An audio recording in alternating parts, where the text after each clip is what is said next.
नमस्कार साथियों। आज हम बात करते हैं राजस्थान में विधानसभा उपचुनाव को लेकर। तो राजस्थान में 7 सीटों पर विधानसभा उपचुनाव है वो समाप्त हो चुके हैं। वहीं बात करें आज हम खींवसर विधानसभा उपचुनाव की, तो खींवसर में है वो विधानसभा उपचुनाव है वो संपन्न हो चुके हैं। वहीं आज हम बात करते हैं खींवसर उपचुनाव में वो कनिका बेनीवाल की है वो जीत स्पष्ट रूप से सामने आ रही है, क्योंकि राजस्थान की 7 विधानसभा सीटों के उपचुनाव संपन्न हो चुके हैं, जिसमें खींवसर में कनिका बेनीवाल की जीत है वो उसके आसार नज़र आ रहे हैं। जब मतदान हुआ उसके बाद समीक्षा की गई तो सामने आया कि जिस बूथों पर पिछली बार हनुमान बेनीवाल हैं वो आगे थे, उस बूथों पर हैं वो इस बार मतदान है वो बढ़ा है, वोट प्रतिशत हैं वो बढ़ा है।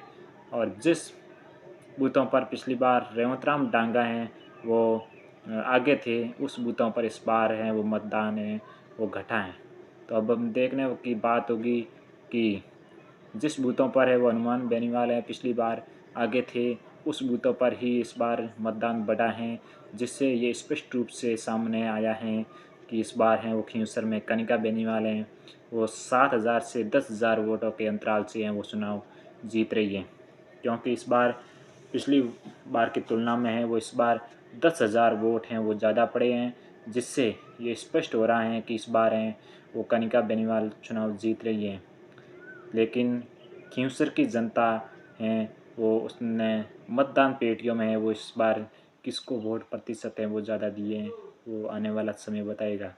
लेकिन आज हम बात करते हैं खींवसर विधानसभा उपचुनाव की। तो खींवसर विधानसभा उपचुनाव में है वो इस बार कड़ा मुकाबला देखने को मिला, जिसमें रेवतराम डांगा, कनिका बेनीवाल और डॉक्टर रतन चौधरी के बीच। तो आज हम बात करते हैं कि इस बार खींवसर में कौन जीतेगा।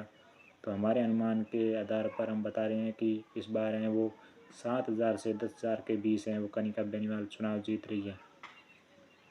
आप सभी भाइयों से अनुरोध है कि आप कमेंट करके बताएं कि खींवसर में इस बार हैं वो कौन चुनाव जीत रहा है।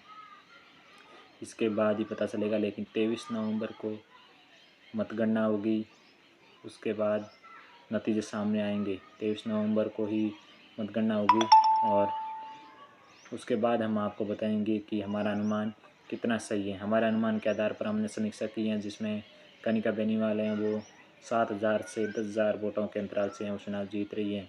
लेकिन अब आने वाला समय बताएगा, 23 नवंबर बताएगा कि खींवसर की जनता ने हैं वो किसको खींवसर में अपना प्रतिनिधित्व सौंपा है।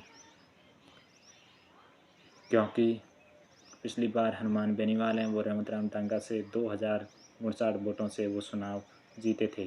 लेकिन इस बार क्या खींवसर की जनता ने फिर से हनुमान बेनीवाल पर भरोसा जताकर हनुमान बेनीवाल की धर्मपत्नी कनिका बेनीवाल को हैं वो जिताया है, या फिर इस बार हैं वो भारतीय जनता पार्टी के रेवतराम डांगा को अपना प्रतिनिधित्व सौंपा है, या फिर कांग्रेस के डॉक्टर रतन चौधरी को।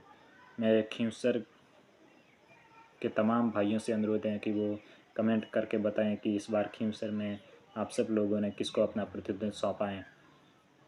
आज हम यदि बात की जाए तो खींवसर में है वो तीनों उम्मीदवारों के बीच कांटे की टक्कर थी, जिसमें भागीरथ डूडी हैं उन्होंने हनुमान बेनीवाल का साथ दिया, वहीं दुर्ग सिंह चौहान है उन्होंने भारतीय जनता पार्टी के रेवतराम डांगा को समर्थन दिया। अलग अलग हैं वो बातें सामने निकल कर आई थी। तो अब देखने वाली बात होगी कि क्या खींवसर की जनता है वो अपना प्रतिनिधित्व किसे सौंपा है, वो 23 नवंबर को ही पता चलेगा। लेकिन हमारे अनुमान के आधार पर हम बता रहे हैं कि खींवसर में है वो राष्ट्रीय लोकतांत्रिक पार्टी की उम्मीदवार कनिका बेनीवाल हैं वो चुनाव जीतती हुई नज़र आ रही हैं। तो आगे के वीडियो के लिए हमारे साथ बने रहें, हमारे यूट्यूब चैनल को सब्सक्राइब करें और आगे से आगे वीडियो शेयर करें और कमेंट करके बताएं कि इस बार खींवसर में है वो कौन चुनाव जीत रहे हैं। राम राम सा।